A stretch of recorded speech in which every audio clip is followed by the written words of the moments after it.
नमस्कार दोस्तों, मैं CA Sunil Sakral by profession chartered accountant एक बार फिर से आपका स्वागत करता हूं अपने इस चैनल में। दोस्तों, आप बार बार चैनल में आते हैं, हमारा उत्साह बढ़ता है। आज का जो हमारा सेक्शन है जो टीडीएस की सीरीज़ को आगे बढ़ा रहा है और हम 194C के रिगार्डिंग बात करने वाले हैं, सेक्शन 194C कॉन्ट्रैक्ट्स के ऊपर। तो सेक्शन 194C क्या बोलता है? वो कहता है कि यदि कोई व्यक्ति पेमेंट करता है किसी रेजिडेंट पर्सन को, किसको, जो कि कोई काम कर रहा है और वो काम किसी कॉन्ट्रैक्ट के अंतर्गत करता है एक स्पेसिफाइड पर्सन के साथ, तो उस व्यक्ति को टीडीएस काटना आवश्यक है उस वर्क की रेम्युनरेशन के ऊपर। तो ये 194C क्रक्स में बताता है।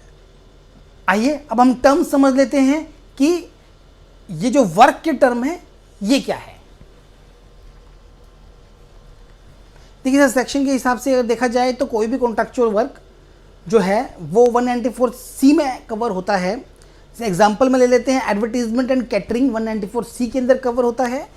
कैरिज ऑफ गुड्स और कैरिज ऑफ पैसेंजर्स ये भी 194C के अंदर कवर होता है। इसमें रेलवे की सर्विसेज को इंक्लूड नहीं किया जाएगा।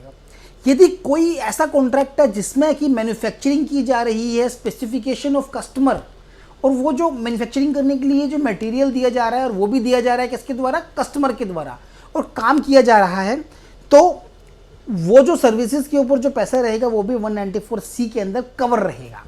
अच्छा, यदि वो मटेरियल जो दिया गया जिसके ऊपर काम होना है वो खुद खरीद के आगे बेचा जा रहा है, तो उस पर्टिकुलर कस्टमर को दिया जा रहा है, तो ये जो कॉन्ट्रैक्ट या एग्रीमेंट रहेगा इसमें 194C का कोई दखलंदाज नहीं होगा। तो ये एक परचेज की ट्रांजैक्शन भी ट्रीट की जा सकती है। कुछ इंपॉर्टेंट क्लैरिफिकेशन दे दी गई हैं सीबीडीटी के द्वारा, थोड़ा सा वो देख लेते हैं वर्क के रिगार्डिंग। देखिए, एफडी का कमीशन जो रहेगा और ब्रोकरेज रहेगा वो सेक्शन 194C में कवर नहीं होगा। इलेक्ट्रीशियन को पेमेंट दी जाएगी या उसके कॉन्ट्रैक्टर को पेमेंट दी जाएगी तो वो 194C में कवर होगा। कोरियर जो होते हैं, कोरियर सर्विसेज, वो 194C के अंदर कवर रहते हैं। Payment made to an agent और an airline for the purchase of tickets, उसके ऊपर टीडीएस नहीं काटा जाएगा। मतलब जो टिकट्स का अमाउंट होता है ना, उसके ऊपर टीडीएस नहीं काटा जाता। अब ये जो इसका तरीका क्या किया जाता है कि दो बिल लिए जाते हैं जो एयरलाइन के बीच में जो एजेंट रहता है, एक परचेज ऑफ टिकट्स का रहता है और दूसरा सर्विसेज का रहता है। तो सर्विसेज के ऊपर तो टीडीएस कट जाता है लेकिन उसके ऊपर नहीं कटता। लेकिन अगर यदि एक इनवॉइस भी आ रहा है तो भी नहीं काटा जाएगा।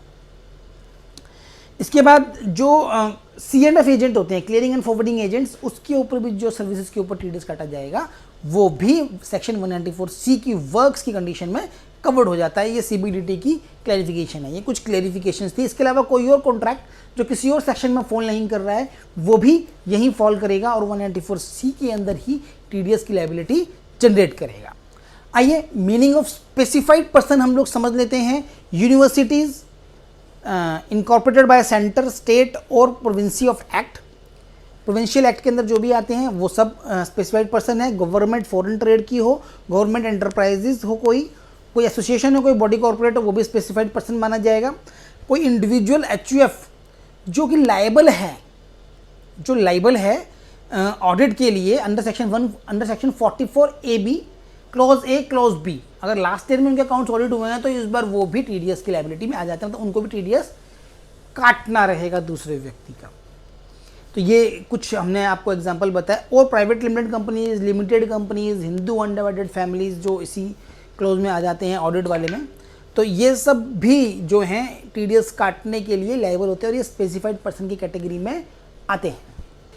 Time of deduction under section 194C क्या है? टाइम ऑफ डिडक्शन है on the time of credit of the amount in the account of the person to whom it is to be paid. मतलब जिसको पे करना है, जिस टाइम पे उसके खाते में आपने क्रेडिट कर दिया तो उस टाइम पर टीडीएस कटेगा, या जिस टाइम पर आपने उसको पेमेंट कर दी उस टाइम पे टीडीएस कटेगा, जो भी पहले होगा। ये हमारे दूसरे सेक्शंस की तरह ही है एक्सेप्ट लॉटरी वाले के। लॉटरी में पेमेंट का टाइम पे ही कटता है, जबकि इस पर्टिकुलर केस में यदि क्रेडिट भी कर दिया तो भी टीडीएस काट के क्रेडिट करना है, और यदि आपने पेमेंट कर दी है तो ऑब्वियसली बात है आपको पेमेंट टीडीएस काट के ही करनी है, whichever is earlier, advance payment दे रहे हैं तो वो भी इसी TDS की कैटेगरी में कवर हो जाएगा। रेट ऑफ TDS क्या है? अभी जो था 2020 से पहले जो TDS का रेट था वो था इंडिविजुअल्स के लिए 1%, इंडिविजुअल एंड HUF के लिए 1%, और अदर देन दिस पर्सन जो था वो 2% का रेट था, मतलब TDS कटना था 2% से।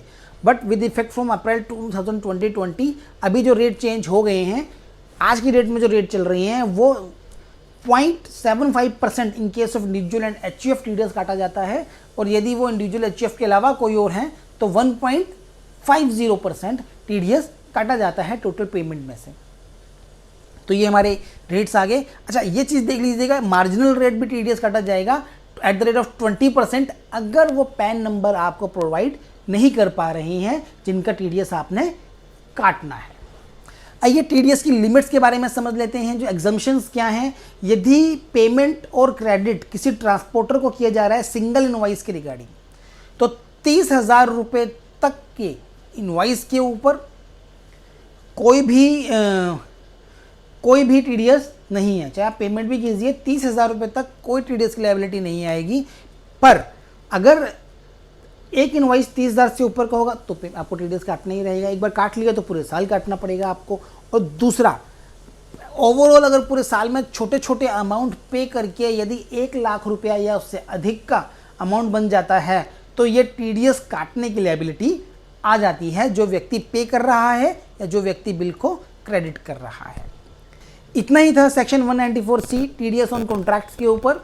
हमारा अगला वीडियो जो 194D के ऊपर आएगा वो भी आप देखिएगा। आपका बहुत बहुत धन्यवाद। आप बार बार हमारे चैनल में आते हैं और हमारा वीडियो देखते हैं। जी धन्यवाद।